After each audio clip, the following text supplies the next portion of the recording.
Hello and welcome to Local Heroes. I'm starting this week in Lichfield because all my heroes come from this part of the world, north and west of Birmingham. And the first of them was the local doctor who lived just around the corner. Although he lived 200 years ago, this hero wouldn't have been fazed by modern technology. He speculated about electricity, cars, planes and even submarines. He lived right here in this house in Lichfield. You've probably heard of his grandson, Charles Darwin, who wrote The Origin of Species. My hero was Charles's grandfather, Erasmus Darwin. Erasmus Darwin was born in Nottinghamshire in 1731. For nearly half a century he ran a successful medical practice in the Midlands.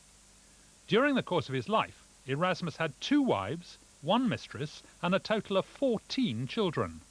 Erasmus Darwin was one of the founder members of the Lunar Society, the group of intellectuals that included Matthew Boulton and James Watt, the steam engine man, Joseph Priestley, who discovered oxygen.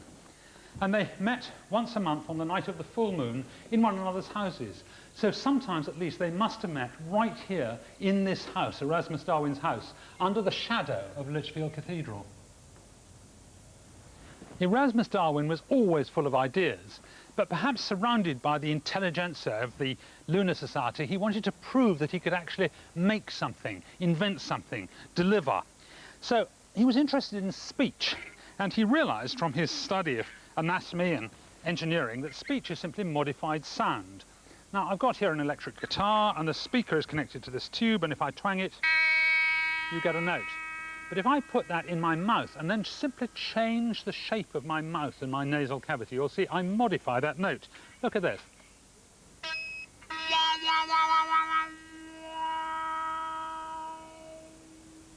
So he realized that speech is simply modified sound. You get a twang from your vocal cords and you modify it by changing the shape of your mouth and nose.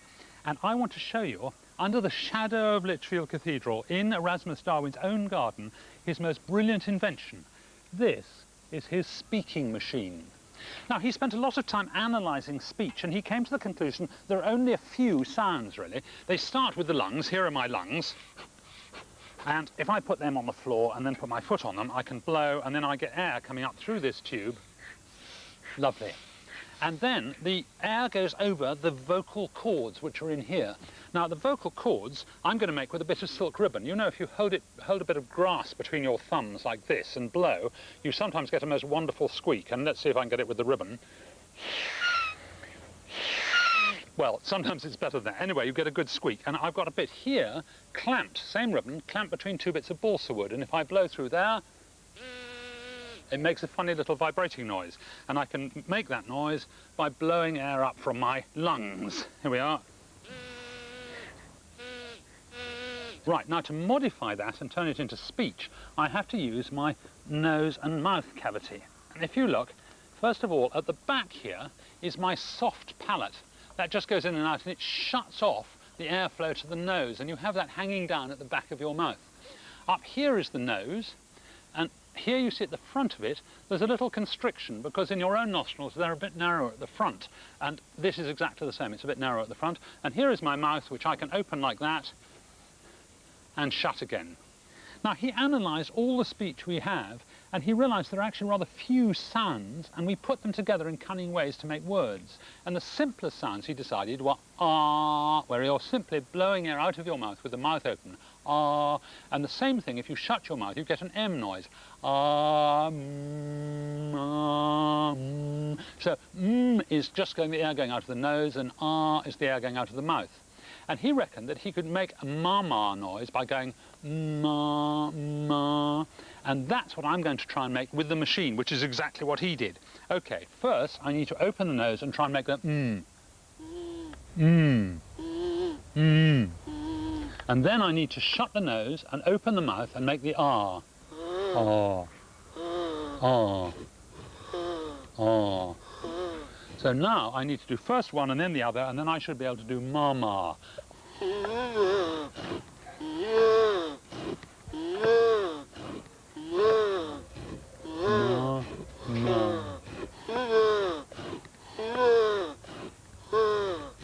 He reckoned that his machine clearly said Mama. It also said Papa.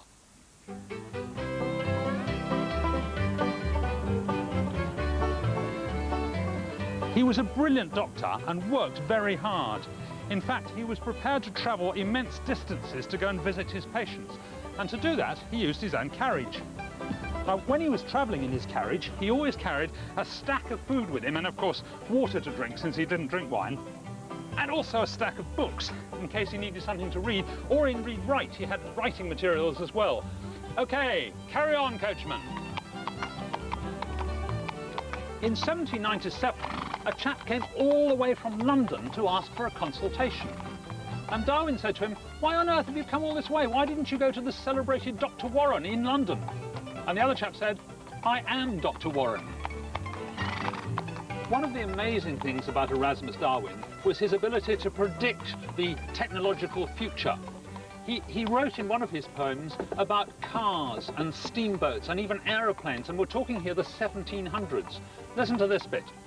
"Soon shall thy arm unconquered steam afar drag the slow barge or drive the rapid car, or on wide waving wings expanded bear the flying chariot through the field of air."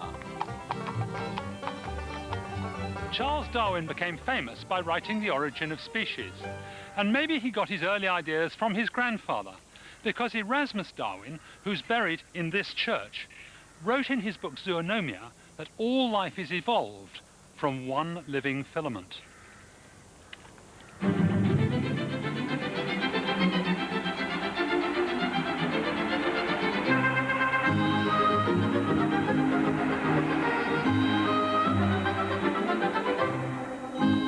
This is the centre of downtown Stoke-on-Trent, and this part of Stoke is actually called Etruria.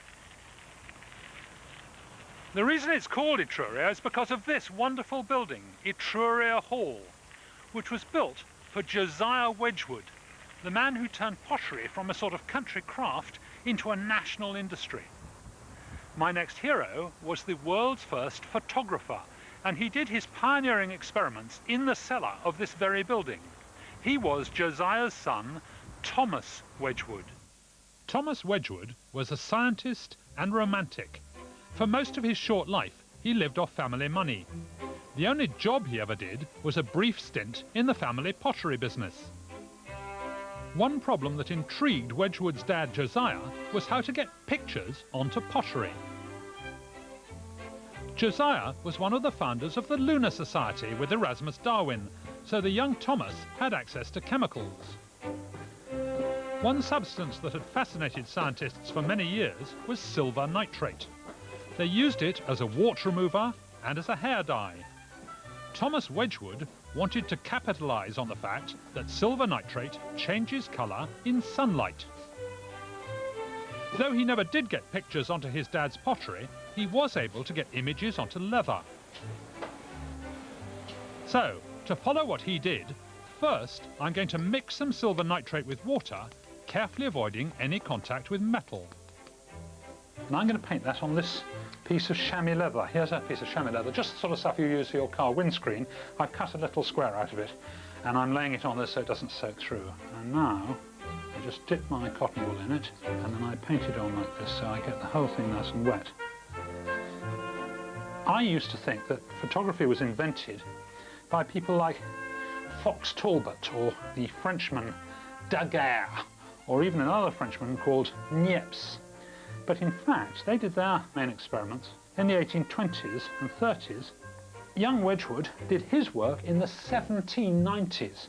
It was a whole generation earlier. It's really extraordinary, and it's amazing that his name isn't the one always given as the inventor of photography. Half a day later, the silver nitrate's dry and the chamois leather is ready for use. And the first thing I'm going to try and photograph is this lovely sycamore leaf. It's beautiful, isn't it? And what I'm going to do is to lay that, like this, on the piece of leather. Now, the corner chemist has not yet been invented. This is the 1790s. And so I'm going to have to use my own personal developer, the sun, which means taking it outside and leaving it there for 15 minutes in the sun. So I must arrange that it doesn't blow away. So I'm going to put it on this bit of hardboard, and then put this over the top and clamp it down, so then it's absolutely fixed and the sun will shine in and it won't blow away. Thomas Wedgwood didn't have a lens, so what I'm expecting is a silhouette of my leaf. I also thought I'd try writing the great man's name on a piece of glass over a piece of paper impregnated with silver nitrate. And just like Wedgwood, I left them both in the sun for a quarter of an hour. I hope that the action of the sunlight will go onto that silver nitrate and turn it to metallic silver, which will be black on the leather and the paper, except where the leaf and the writing were. And underneath the leaf and the writing, you should get a white shadow. Now let's have a look at the leaf. First of all, it's wobbling a bit in the wind, but there you can see that I can't hold the leaf down. I can put it this way around, and you can see that that's an amazing copy of this leaf. Very, very faithful. All the edges beautifully reproduced. It's obviously moved very slightly because there's shadows there. Isn't that absolutely beautiful? And then let's have a look at the writing, which is a bit chancier, I think. Black ink, and what I'm hoping is there'll be white writing underneath. Have a look at this. Ah, look at that. That is a photographic print of Thomas Wedgwood, the great man himself. Now, the only trouble with these lovely, lovely photographs that he took were that they weren't fixed. He'd never discovered a way of fixing the pictures, unlike your modern chemist, of course, who can do it easily, and so they last in your album. These, if you left them out in the light, would gradually all go black, and they were no use. So he used to keep them indoors, inside books, for example, and then he would look at them occasionally peer with the light of a candle. And some of his pictures were kept in the Royal Society for 80 years. They lasted a long time, but alas, there aren't any left now, so we can't look at any of his pictures. Thomas Wedgwood spent most of his short but brilliant life fighting an unexplained illness. In 1805, at the age of 34, Thomas Wedgwood died in his brother's arms, and this is his death mask. Isn't it beautiful, made of bronze? Look, you can even see his eyebrows and his eyelashes. And so this is an exquisite image of the world's first photographer.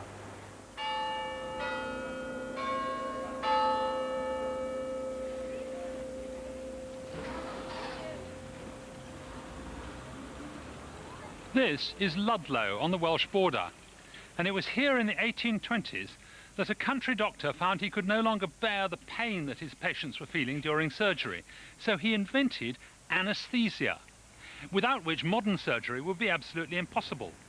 He lived and indeed did his surgery in this very house in Corb Street, and his name was Henry Hill Hickman. Henry Hill Hickman lived just 30 years.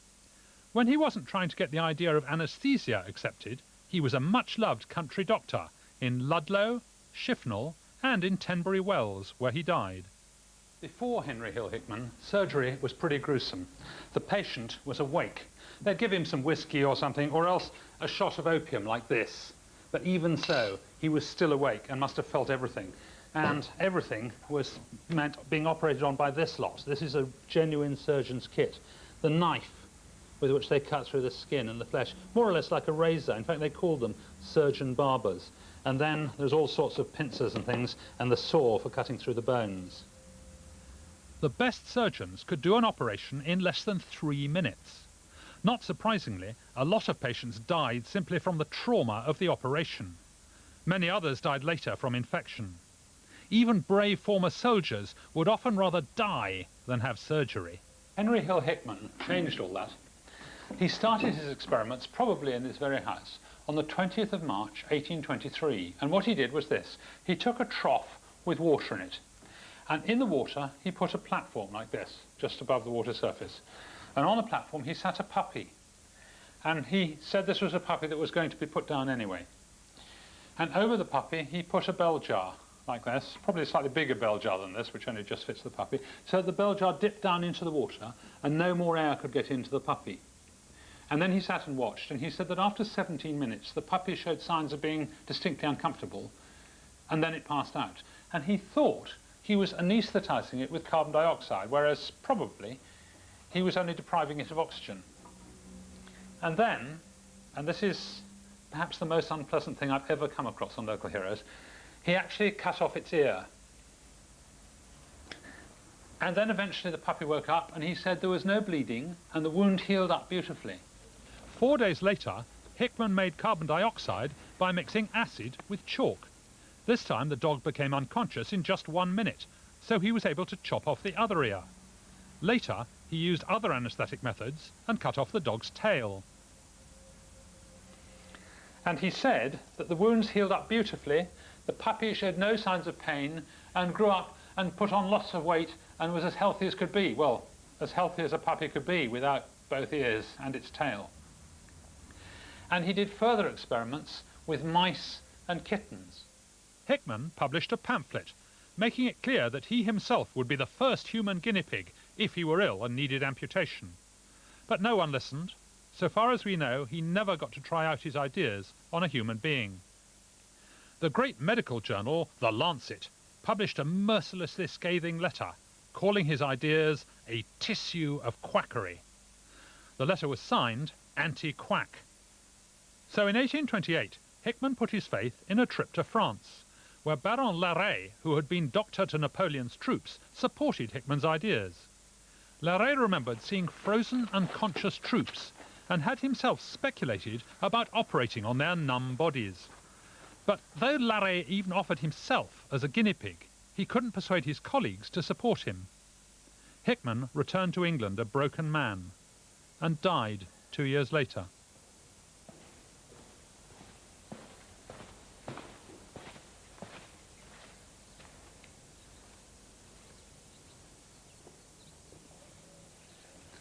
I'm glad to say that the sad story of Henry Hill Hickman has a happy ending.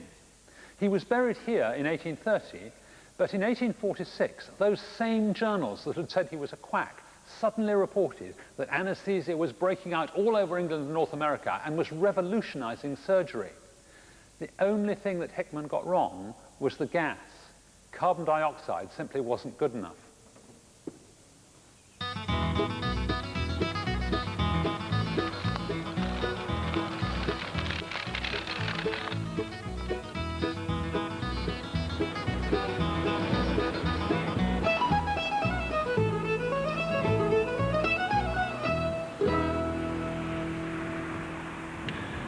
I've come here to Staffordshire Police Headquarters because my next hero was a doctor here in Staffordshire for many years. Now, fingerprints had been around for a long time, but he was the man who first had the idea of using them for crime detection. His name was Henry Folds. Henry Folds spent most of his life as a family doctor in Stoke-on-Trent. But as a young man, he went as a missionary to Japan and ran a hospital. Now, he was looking one day at an ancient Japanese pot, and he spotted that there were fingerprints on it. Look at that, fingerprints actually burnt into the surface, baked in. They'd been there for hundreds of years. And he wondered whether fingerprints that were preserved like this in pots were actually preserved on human fingers.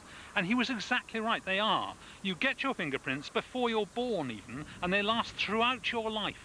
And so he wondered whether you could actually get rid of them, and he wrote that with the help of his diligent Japanese pupils, he tried all sorts of methods of getting rid of his fingerprints.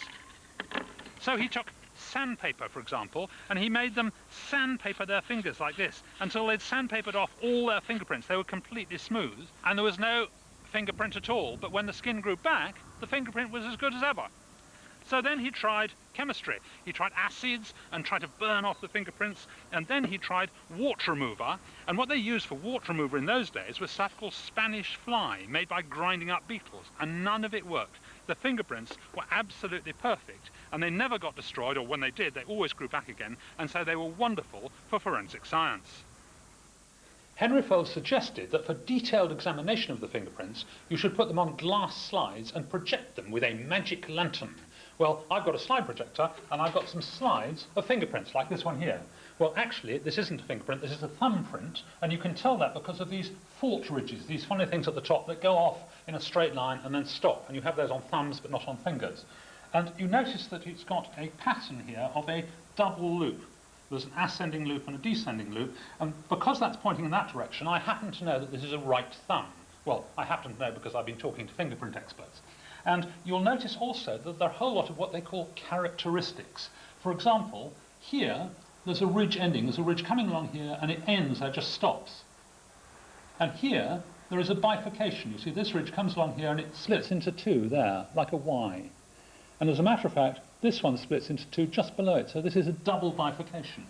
And these are the characteristics they're looking for when they're trying to match up a suspected criminal with a crime. So if they've taken prints on the scene of the crime, if they can find 16 characteristics that match, they know they've got the right person.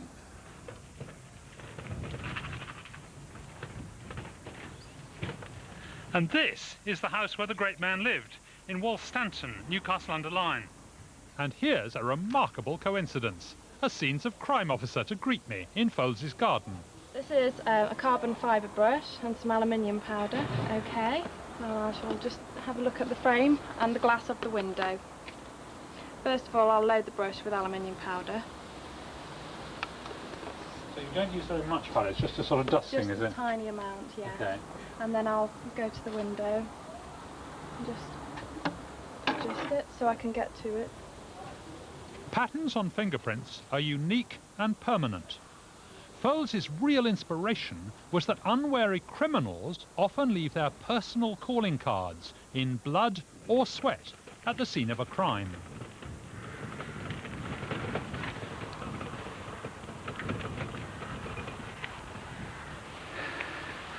And here is Henry Foles's grave. Unfortunately, there was a terrible row which went on all the way through to the 60s about who actually used fingerprints for the first time.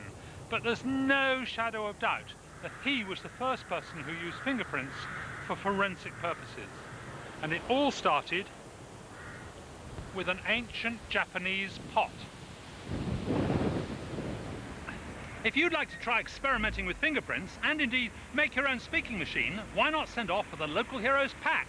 It's full of information, instructions, everything you need, and very good value. I'll give you details at the end of the programme.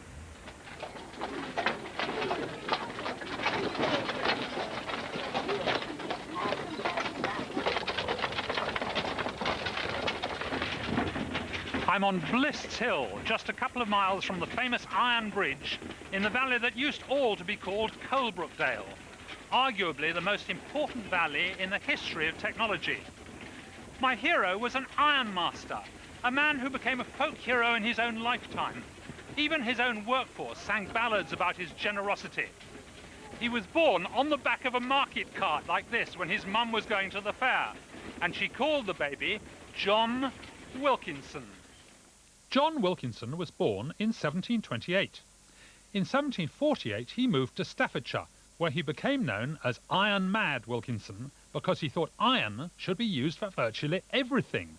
He made an iron church, developed the first iron boat, and was one of the guiding spirits behind this, the very first iron bridge. During the 1700s, a lot of people were shooting at one another with cannons, but the cannons weren't very accurate. So John Wilkinson patented in 1789 a super accurate cannon. And it had spiral grooves going up the barrel, that is, it was rifled, and the cannon balls had little wings on them, so they were forced to sit in the grooves and they would spin round as they went up and come out spinning, and he reckoned that would be much more accurate. Now, this is my target, and I'm going to put it down there, and then I'm going to go to my cannon here and see whether spinning really makes a big difference to the accuracy of the balls, well, projectiles in this case. Now you can see that my cannon's made of a couple of bits of drain pipe. It's going to be powered with these bungees, you see, which stretch as I pull it back. And if you look in the front, you'll see there's a little carriage here in which I put my shells. And the idea is I pull it back and I fire and try and hit my helmet. Now, first of all, I'm going to fire it without spinning. This is an unspun cannonball, or shell, if you like. Pull it back and let go. And, well, not far off in direction, but obviously a long way short. Let's just try another one without spinning. Same again. Put it in the carriage. Pull back. Let go.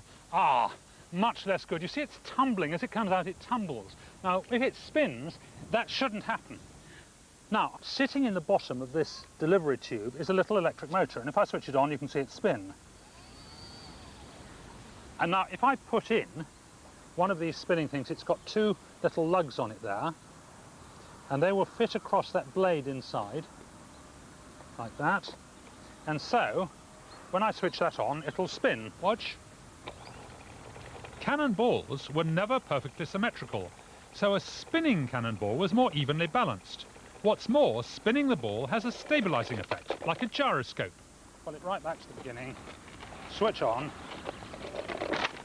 Look, hey! I practically hit it smack on, proving once and for all that spinning cannonballs are far more accurate than ones that don't spin.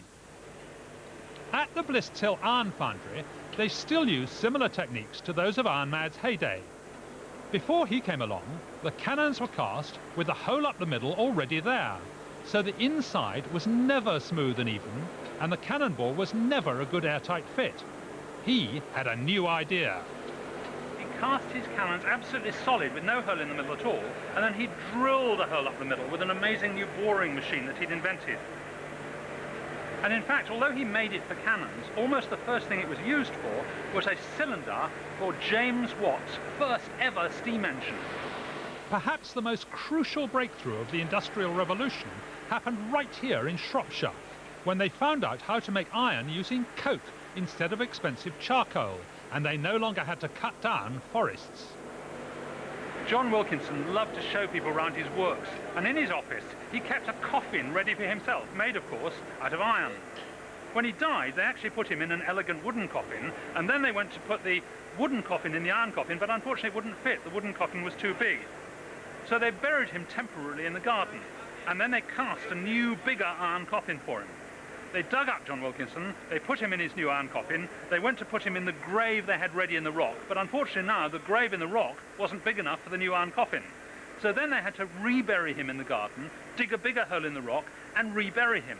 And on top of his grave, they put an enormous 20-ton iron obelisk. But when the house changed hands, the new owners objected to this vast eyesore in their garden and demanded its removal. Finally, Iron Mad and his obelisk have come to rest in the Cumbrian village of Lindale. Even after he'd been buried several times, the story of John Wilkinson didn't end. 7 years later, in 1815, thousands of people gathered right here on Monmore Green, on what now appears to be a speedway stadium, to try and sing him back to life. They thought if they sang well enough, he'd appear on his grey steed and lead them again into prosperity. So please, Cuckoo Oak, sing! Ye workmen of Bersham and Brimbo, draw near, sit down, take a pipe, and my song shall you hear.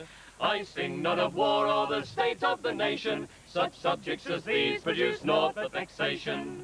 Then let each jolly fellow take hold of his glass, and drink to the health of his friend and his lass. May we always have plenty of stingo and pence, and Wilkinson's flame blaze 1,000 years hence. Sorry, that's all the heroes for this week. See you next time. You can do some experiments from this series and the last one with our local Heroes kit. It's only £9.95. You can order by credit card by phoning 0990 100 789 anytime. Or write to Local Heroes Kit, P.O. Box 7, London W12 8UD, making your cheque payable to BBC Education. And why not visit the Local Heroes website?